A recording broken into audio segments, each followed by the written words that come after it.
Madam గారు, ఇంకో విషయం, మాకు 100 ఇండ్లు కావడం మేడం. ఇక్కడ మొత్తం ట్రైబల్స్, ఒక 10 ఎస్సీ ఇండ్లు ఉంటాయి, వేరే జాతులు ఏం లేవు, ఎస్సీ ఎస్టీ ఉన్నాయి. మొత్తం 100 ఇండ్లు అయితే ఈ ఊర్లో మొత్తం ఇండ్లు అవుతాయి మేడం. ఇది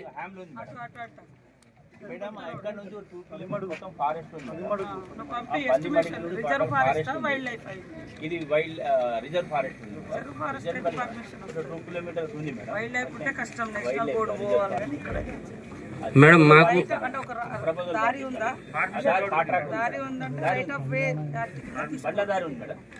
ఇండ్లు ఒక 110 పాకాల పూర్ణ పాకాల పేరుగా మిమ్మల్ని పిలుస్తాం మేడం. ఇక్కడ ఒక్క గుడిసె లేకుండా చేసే బాధ్యత తీసుకోండి మేడం. అది పూర్ణ పేరు మీదనే చెప్తున్నాం మేడం. 170-80 వరకు ఉంటాయి మేడం. కొన్ని స్లాబ్ ఇండ్లు ఉన్నాయి, రీసెంట్లీ 10 ఇండ్లు సార్ ఇచ్చిర్రు. మాకు ఒక్క 110 ఇండ్లు ఇస్తే ఇక మా పూర్ణ పేరు ఇంకా పైకి పోతుంది.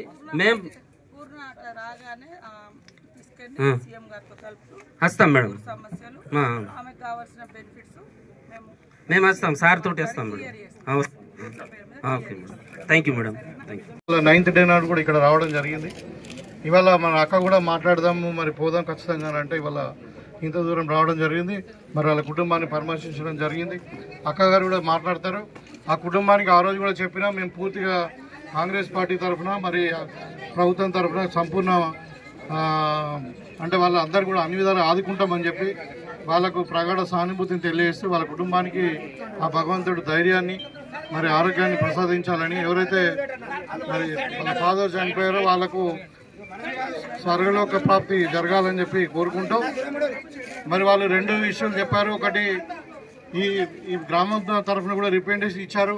ఇక్కడ మన పాకాల నుండి పందిమడుగు వరకు రోడ్డు ఒకటి, తర్వాత దారిలో మన తుంపల్లి దాటినాక తుంపల్లి పాకాల రోడ్డు ఇక్కడ మధ్యాహ్నం బాగు మీద బ్రిడ్జ్ ఉంది కదా, ఆ బ్రిడ్జ్ కూడా అక్కగారు కూడా దిగి చూశారు. ఆ హై లెవెల్ బ్రిడ్జ్ కొరకు మనము రిప్రజెంటేషన్ ఆల్రెడీ ఇస్తూ ఉన్నాం. సో మొత్తం మీద ఈ ప్రాంతం అభివృద్ధికి మనము కట్టుబడి ఉన్నాం.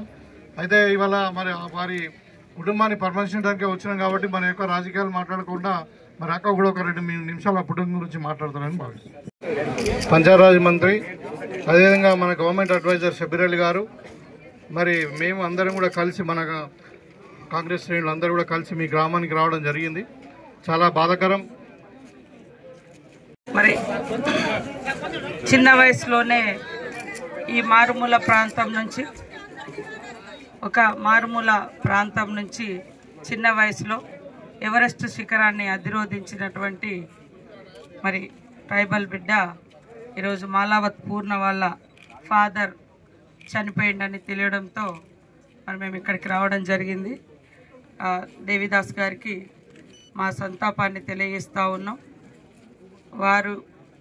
వారికి నివాళులర్పిస్తూ వాళ్ళ కుటుంబానికి మా సానుభూతిని సంతాపాన్ని తెలియజేస్తూ వారందరూ కూడా ధైర్యంగా ఉండాలని వారికి మనోనిబ్బరాన్ని ఇవ్వడానికి మరి నేను, నాతో పాటు మన స్థానిక ఎమ్మెల్యే భూపతి రెడ్డి గారు, పెద్దలు షబ్బీర్ అలీ గారు, అదేవిధంగా అరిగల్ నర్సారెడ్డి గారు, ఇతర పెద్దలందరూ కూడా ఇక్కడికి రావడం జరిగింది. పత్రికా సోదరులందరూ ఇలాంటి మారుమూల ప్రాంతాల నుంచి మరొక ఎవరు ఎక్కనటువంటి గుట్టలు అంటే ఎవరెస్ట్ని ఎక్కి తెలంగాణ రాష్ట్రానికి ఆమె పోయేటప్పుడు, ఆ గుట్ట ఎక్కడానికి పోయేటప్పుడు అంటే ఎవరెస్ట్ శిఖరాన్ని అధిరోధించడానికి వెళ్ళేటప్పుడు ఉమ్మడి ఆంధ్రప్రదేశ్లో నుంచి వెళ్ళింది. వచ్చేటప్పుడు తెలంగాణ రాష్ట్రంలో దిగడం జరిగింది. సరే, ఆ కుటుంబానికి అమ్మాయికి జరగాల్సిన కొన్ని బెనిఫిట్స్ ఇంకా రాలేదని తెలిసింది. ఖచ్చితంగా మా ముఖ్యమంత్రి గారు రేవంత్ రెడ్డి గారితో అమ్మాయిని మన పూర్ణ గారిని కలిపి ఖచ్చితంగా వారి కుటుంబానికి అండగా ఉంటాం. ఆ అమ్మాయికి రావాల్సినటువంటి బెనిఫిట్స్ అన్నీ కూడా అందించే విధంగా మా యొక్క సహాయ సహకారాలు తోడ్పాటు స్థానిక ఎమ్మెల్యే భూపతి రెడ్డి గారు, నేను, షబ్బీర్ అలీ గారు మేమందరం వేదిక మీద ఉన్నటువంటి వాళ్ళం బాధ్యత తీసుకుంటామని తెలియజేస్తూ పూర్ణ కుటుంబానికి ఇక్కడ ఉన్నటువంటి గ్రామస్తులందరూ కూడా మానసిక ధైర్యానికి అందరూ అండగా ఉండాలని, ఎందుకంటే ఇంత మారుమూల తండ నుంచి ఎదిగి వచ్చి ఈ యొక్క కామారెడ్డి జిల్లాకు తెలంగాణ రాష్ట్రానికి పేరు తీసుకొచ్చింది. ఆ కుటుంబంలో ఈరోజు విషాదం అలుముకుంది కాబట్టి మేము ఇంత దూరం మరి వచ్చి వారికి మనోధైర్యాన్ని కల్పించడం కోసం రావడం జరిగింది. ఖచ్చితంగా మా ప్రభుత్వం నుంచి అన్ని రకాలుగా ఆదుకుంటామని తెలియజేస్తాం.